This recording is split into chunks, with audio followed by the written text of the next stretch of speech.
Hello my dear student, তোমাদের প্রত্যেককে আমার চ্যানেল আরটি সায়েন্স একাডেমিতে আরেকবার স্বাগত জানাই। তো তোমরা কিন্তু প্রত্যেকেই জানো ইতিমধ্যে 2024-25 সেশনে যে SBM-SEM স্কলারশিপ রয়েছে তার কিন্তু আবেদন প্রক্রিয়া শুরু হয়ে গেছে। তো এই SBM-SEM স্কলারশিপে তোমরা যারা ফ্রেশ অথবা রিনিউয়াল অ্যাপ্লিকেশন করবে তোমাদের প্রত্যেকের জন্য কিন্তু আজকের এই ভিডিওটা খুবই গুরুত্বপূর্ণ হতে চলেছে।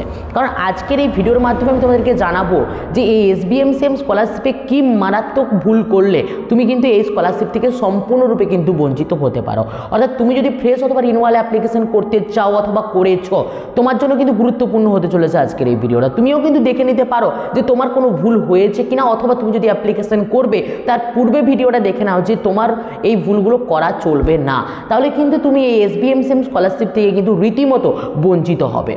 এর পরবর্তীতে আমি আরেকটা গুরুত্বপূর্ণ বিষয় নিয়ে আলোচনা করব, যেটা হলো তোমরা যারা সেমিস্টার এক্সাম দিয়েছো, অর্থাৎ ফার্স্ট সেমিস্টার সেকেন্ড সেমিস্টার দেওয়ার পরে সেকেন্ড ইয়ারে উঠেছো এবং গিয়ে তোমরা এই SBM-SEM স্কলারশিপে রিনিউয়াল করবে, তারা রিনিউয়াল করতে গিয়ে তোমাদের পার্সেন্টেজটা কীভাবে ক্যালকুলেট করবে, পার্সেন্টেজ কীভাবে ক্যালকুলেট করে তোমরা কিন্তু সেখানে প্রোভাইড করবে, এই বিষয়টা নিয়ে কিন্তু আলোচনা করব। এছাড়াও আরেকটা মোস্ট ইম্পর্টেন্ট যে বিষয় সেটা নিয়ে আমি কিন্তু আলোচনা করব, সেটা হচ্ছে তোমরা যদি কেউ পাসওয়ার্ড অথবা তোমাদের অ্যাপ্লিকেশন আইডি ভুলে গিয়ে থাকো এবং রিনিউয়াল করবে, তো সেক্ষেত্রে তোমাদের করণীয় কাজ কি রয়েছে, এই গুরুত্বপূর্ণ 3 থেকে 4টি টপিক নিয়ে কিন্তু আজকের এই ভিডিওতে কিন্তু বিস্তারে আলোচনা করব। তাই তোমার মনে যদি এই ধরনের প্রশ্ন থেকে থাকে, অথবা তুমি যদি SBM-SEM স্কলারশিপে ফ্রেশ এবং রিনিউয়াল অ্যাপ্লিকেশন করতে চাও এবং মারাত্মক কিছু ভুল না করে স্কলারশিপের টাকা পেতে চাও, তোমার জন্য কিন্তু গুরুত্বপূর্ণ হতে চলেছে আজকের এই ভিডিওটা। তাই কোনো রকম কোনো স্কিপ না করে ভিডিওটা কিন্তু শেষ পর্যন্ত দেখো। আর যদি চ্যানেলে প্রথমবার হয়ে থাকো, এরকম ইনফরমেটিভ ভিডিও সবার আগে নোটিফিকেশান পাওয়ার জন্য অবশ্যই চ্যানেলটিকে সাবস্ক্রাইব করে পাশে থাকা বেল আইকনে কিন্তু ক্লিক করতে ভুলো না। আর তোমরা যারা ফেসবুক পেজ থেকে ভিডিওটা দেখছো তারা অবশ্যই কিন্তু ফেসবুক পেজটাকে ফলো এবং লাইক শেয়ার করতেও কিন্তু ভুলো না। তো চলো শুরু করা যাক আজকের ভিডিও। তো তোমরা কিন্তু ইতিমধ্যে জেনে গেছো যে SBM-SEM স্কলারশিপের যে ফ্রেশ এবং রিনিউয়াল অ্যাপ্লিকেশন তা কিন্তু 21 তারিখ থেকে শুরু হয়ে গেছে। এই 21 তারিখ থেকে শুরু হওয়া যে অ্যাপ্লিকেশন ফর্ম, সেটা কিন্তু রীতিমতো 1 ইয়ার ধরে চলবে। এখানে অনেক স্টুডেন্টের প্রশ্ন রয়েছে যে দাদা আমার এখনও সেমিস্টারের রেজাল্ট বেরোয়নি, তো আমি কবে অ্যাপ্লিকেশন করব অর্থাৎ রিনিউয়াল করব? তোমার চাপ নেওয়ার কোনো প্রয়োজন নেই, রীতিমতো 1 ইয়ার হাতে রয়েছে, তুমি 1 ইয়ার পর্যন্ত কিন্তু রিনিউয়াল করতে পারবে। তো সেক্ষেত্রে তুমি ওয়েট করে যাও, যেই মুহূর্তে তোমার হাতে রেজাল্ট আসবে তারপর তুমি কিন্তু অ্যাপ্লিকেশনটি করে নেবে। এটা ছিল আমার ফার্স্ট প্রশ্নের উত্তর। এরপরে আমি সেকেন্ড প্রশ্ন আসি যে মারাত্মক ভুলগুলো করলে তোমাদের কিন্তু এই টাকা থেকে তোমরা বঞ্চিত হতে পারো, অর্থাৎ তোমাদের প্রাপ্য টাকা থেকে তোমরা কিন্তু রীতিমতো বঞ্চিত হতে পারো। সেই মারাত্মক ভুল 4টে কী কী, আমি 4টে টোটাল ভুল বলবো। তো সর্বপ্রথম যে ভুলটা অনেকেই করে থাকে সেটা হচ্ছে ইনকাম সার্টিফিকেট। কেউ মিউনিসিপ্যালিটি থেকে, কেউ তোমার পঞ্চায়েতের কাছ থেকে কিন্তু ইনকাম সার্টিফিকেট নিয়ে কিন্তু আপলোড করে দেয়, যেটা কিন্তু কোনো মতেই করা যাবে না। তোমাদেরকে কি করতে হবে না, তোমাদেরকে A গ্রেডের যে অফিসার আছে, অর্থাৎ আমাদের WBCS যে অফিসার রয়েছে, অর্থাৎ BDO SDO র্যাঙ্কের, তাদের কাছ থেকে প্রোভাইড করানো কিন্তু ইনকাম সার্টিফিকেট এখানে কিন্তু আপলোড করতে হবে। তুমি কিন্তু মোবাইল থেকে সেই ইনকাম সার্টিফিকেট কিন্তু ইনস্টল করে নিতে পারবে, অর্থাৎ ডাউনলোড করে নিতে পারবে। সেটা কিভাবে তোমার অ্যাপ্লিকেশন করবে তারও কিন্তু একটা সম্পূর্ণ ভিডিও আমি অলরেডি আমার চ্যানেলে আপলোড করে রেখেছি, তার লিঙ্ক আমি ভিডিও ডেসক্রিপশনে দিয়ে দেবো। সেখান দিয়ে গিয়ে তোমরা মোবাইল থেকে কিন্তু তোমাদের ইনকাম সার্টিফিকেট তোমরা আবেদনটি করে নিতে পারবে। এর পরবর্তী যে ভুলটি প্রত্যেকেই করে থাকে সেটা হচ্ছে রেজাল্ট নিয়ে ভুল করে থাকে। অর্থাৎ অনেকে কী করে, রেজাল্টের একটা সাইড কিন্তু আপলোড করে দেয়, ওখানে কিন্তু বারে বারে লেখা রয়েছে যে রেজাল্টের বোথ সাইড আপলোড করতে হবে। তোমার রেজাল্টের যদি পিছন সাইডে অর্থাৎ ব্যাক সাইডে যদি কিছু নাও থাকে, তোমাকে ব্ল্যাঙ্ক পেজটা হলেও কিন্তু সেখানে আপলোড করতে হবে, অর্থাৎ বোথ সাইড কিন্তু আপলোড করতে হবে। এক্ষেত্রে যদি কেউ এই ভুলটা করে থাকে তাদেরও কিন্তু অনেক সময় ক্যান্সেল হয়ে গিয়ে থাকে এবং তাকে রীতিমতো আবারও কিন্তু আপলোড করতে হয়, অর্থাৎ অ্যাপ্লিকেশনটাকে আবারও কিন্তু ওপেন করে সেখানে ডকুমেন্টস আপলোড করতে হয়। এই ভুলটা কিন্তু কেউ করবে না।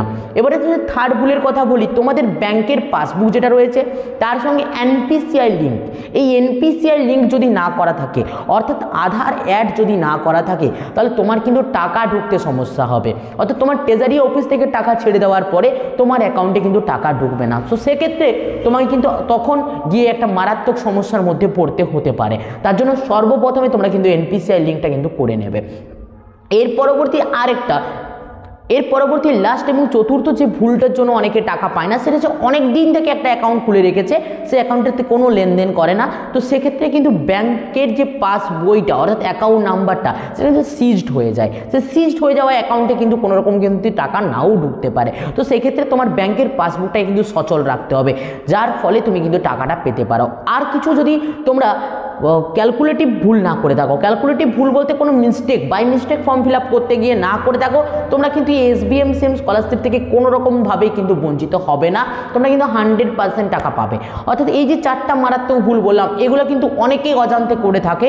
তো তুমিও করেছো কিনা তুমি কিন্তু চেক করে নাও, আর যদি করে থাকো সেটা কিভাবে তোমরা রিকভারি করতে পারবে সেটাও আমি তোমাদেরকে জানিয়ে দিই।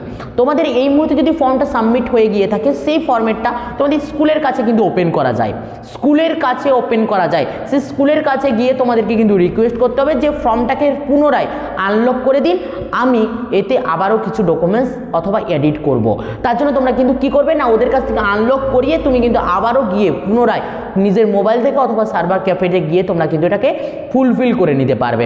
এইভাবে তোমরা কিন্তু করতে পারবে। ওকে, সেই জন্য কী করতে হবে, তোমাকে ইনস্টিটিউশনে গিয়ে যোগাযোগ করতে হবে, অর্থাৎ তোমার শিক্ষা প্রতিষ্ঠানে গিয়ে যোগাযোগ করতে হবে যদি এই 4টা ভুলের মধ্যে কোনো মারাত্মক ভুল তুমি কিন্তু করে থাকো, অথবা তোমার কোনো মিস্টেক যদি হয়ে থাকে সেটাও কিন্তু ওখানে শর্ট আউট তুমি করে নিতে পারবে। এর পরবর্তী বিষয়, তোমরা জানো যে সেমিস্টারের এক্সামের পরে তোমাদেরকে SGPA একটা দেওয়া হয়, সেই SGPA থেকে তোমরা পার্সেন্টেজ কীভাবে ক্যালকুলেট করবে না, পার্সেন্টেজ ক্যালকুলেট করাটা তোমাদের কিন্তু অতটাও প্রয়োজনীয় নয়, কারণ তোমাদেরকে টোটাল নাম্বার এবং কত নাম্বারের মধ্যে এক্সাম হয়েছে সেটা দিতে হয়। তো সেক্ষেত্রে তোমাকে কিন্তু প্রাপ্ত নম্বরগুলো যোগ করে নিতে হবে এবং তার সাথে সাথে কত নাম্বার তুমি পেয়েছো সেটা যোগ করে নিতে হবে এবং সেটা দিয়ে দিলে তোমার কিন্তু কাজ হয়ে যাবে।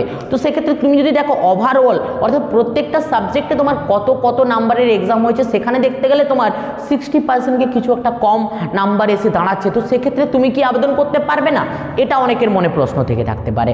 তো সেক্ষেত্রে তোমাদেরকে আমি জানিয়ে দেবো যে তোমরা যদি দেখো তোমার অনার্স পেপারে তোমার 60% হয়ে যাচ্ছে, অনার্স পেপারগুলো যোগ করার পরে তুমি কিন্তু অনার্স পেপারের নাম্বারটা দিয়েও কিন্তু সাবমিট করে তুমি তোমার প্রাপ্য টাকা তুমি কিন্তু পেয়ে যেতে পারবে। অর্থাৎ ওভারঅল রেজাল্ট থেকেও তুমি কিন্তু 60% করে আপলোড করতে পারো, অথবা তোমার অনার্স সাবজেক্টগুলোকে শুধু যোগ করে তুমি 60% দেখিয়ে কিন্তু এই স্কলারশিপ থেকে টাকা পেতে পারো। এই ছিল এতটা পর্যন্ত গল্প।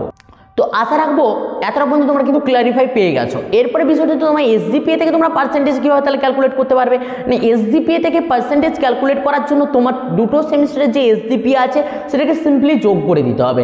সিম্পলি যোগ করার পরে সেটাকে মাইনাস করতে হবে 0.75 দিয়ে, 0.75 দিয়ে মাইনাস করার পরে যে অ্যান্সারটা অর্থাৎ ভ্যালুটা আসবে সেই ভ্যালুটাকে মাল্টিপ্লাই করতে হবে 10 দিয়ে, মাল্টিপ্লাই অর্থাৎ গুণ করতে হবে, গুণ করে দিলে যেটা আসবে সেটাই তোমার কিন্তু পার্সেন্টেজ হয়ে দাঁড়াবে। এতটা পর্যন্ত প্রত্যেকে আশা রাখবো ক্লিয়ার হয়ে গেছো।